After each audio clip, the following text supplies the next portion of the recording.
Okay, hopefully this will help you with the problem that you were looking at.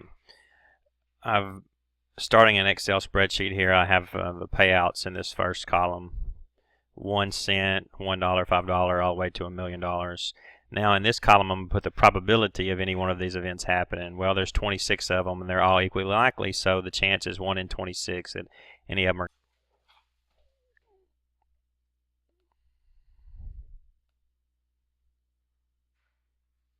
All right, so 1 over 26 is a little bit less than 4%. 1 over 25 would be 4%.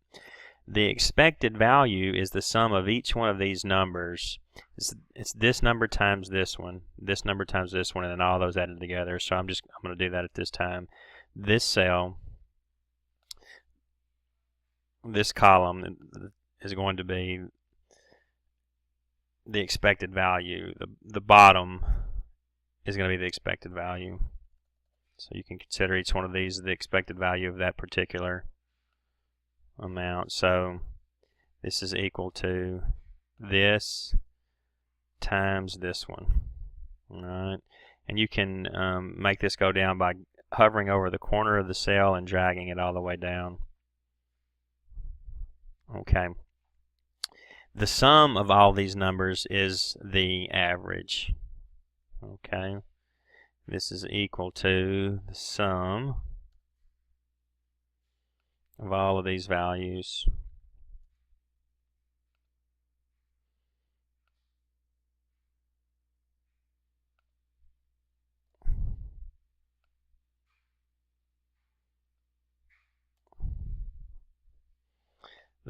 Your expected value here is 131,477. What does that mean? What it means is in the long run, that's what you're going to expect to average. If you do this thing over and over and over again, your average will be 131,477. You're never going to get that amount, but if you take all the 1 pennies and $1 and all these things that are going to occur in the long run, it's going to be this. Well, not coincidentally, the average of these numbers is going to be that same thing. Here, I'm going to find the average, the arithmetic mean. Average of all of these. And you see it's the same number, 131,477. If we showed more decimals, it would be the same number. Why is it the same number? Because all of these probabilities are the same. And I'll take a look and see if I can explain to you what I'm talking about. When we find the mean, let's say we're going to find the mean of 3 numbers. What we do is we add those 3 numbers. I'm calling them arbitrarily x1, x2, and x3. We add those 3 numbers together and divide by 3. Well, this fraction here can be rewritten like this. We can call it 1/3 times this quantity, because if I multiply 1 times this part, I just get this, and then I have 3 in the bottom. All right. Well, if I distribute this, it's just 1/3 times each one of these. 1/3 times x1, 1/3 times x2, 1/3 times x3. That's what the mean is. And you could probably think about this fraction being rewritten as x1 over 3, x2 over 3, x3 over 3. So here's what you see. This is each individual number multiplied by the probability that it's going to happen, that 1/3. So you've been doing this procedure your whole life. It's just much easier to think about adding them together and dividing whenever the probabilities are the same, like they are in this case. Most of the time when we find this expected value, these probabilities won't be the same, like in that first video I emailed to you if you took a look at it. So this is the answer to one of the parts that says, what is the expected value? It's this 131,477, and it would be appropriate to round it to the cents since this is money, 0.54.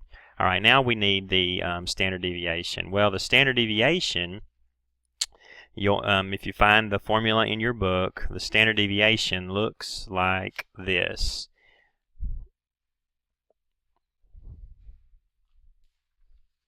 It is the sum.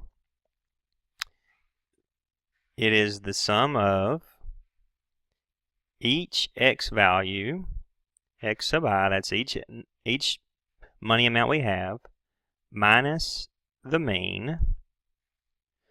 And here I use mu instead of x bar. There's a reason for that, but probably not interested to you. Probably not of interest really for you right now.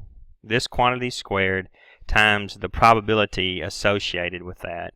So we're going to take each number, subtract the mean, square that quantity, and then multiply it by the individual probabilities. All right, sum up all those values. So here we go.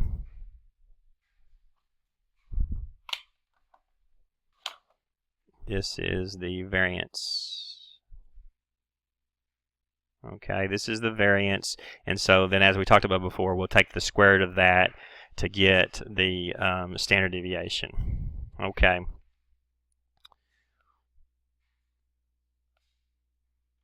So, variance.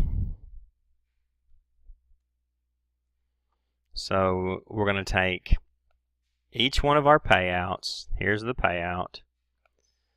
Open parentheses. The payout.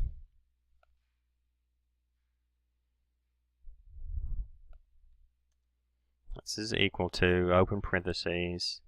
This is our x sub I, each individual payout, subtracted from the mean.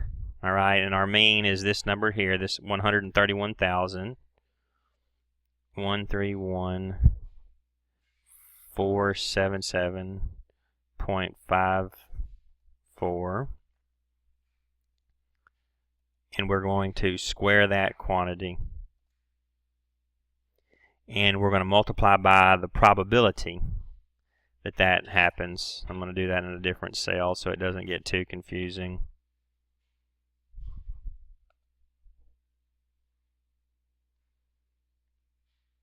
Here we're going to multiply times that particular probability.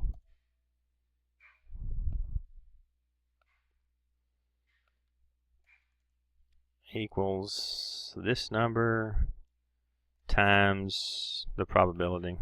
Okay.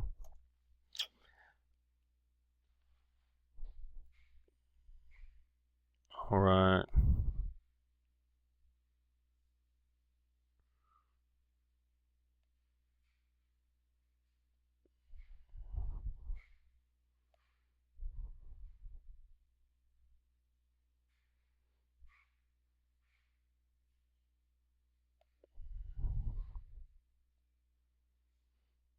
And then we're going to sum up all of these numbers. Sum of all of these.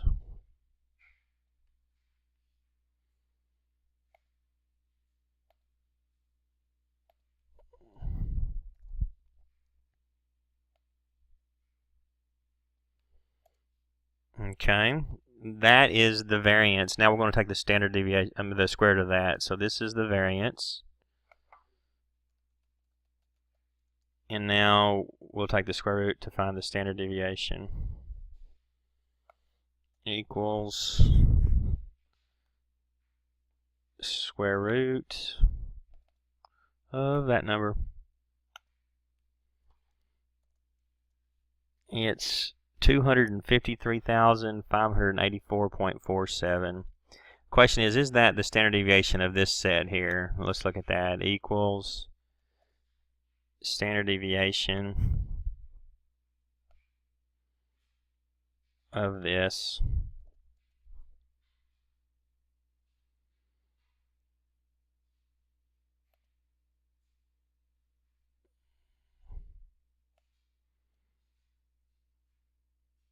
And you see that it is. So you see that this number and this number are equivalent. So what we see is when we're talking about our random variable, when we're finding the expected value of some random variable, and we're finding the standard deviation of some random variable, when the probabilities are all the same, it's just like we did before for the data.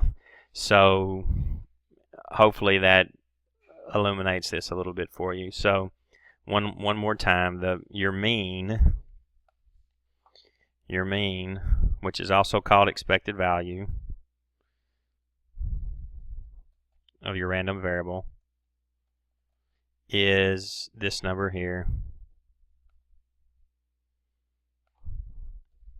and that is just the average of, I want to Control C, copy paste value.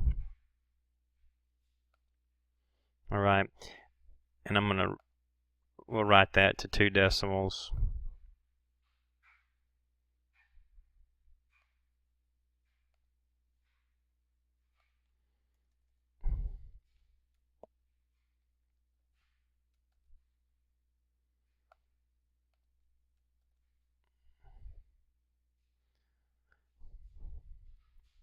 And your standard deviation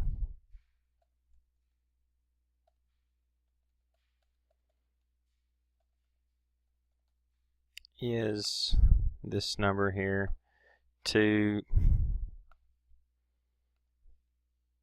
just type it, 253,584.47. All right.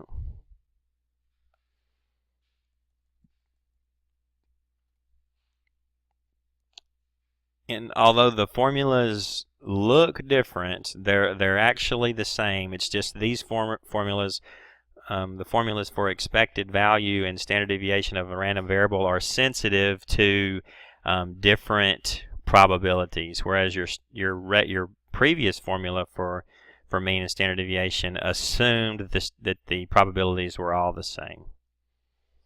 All right.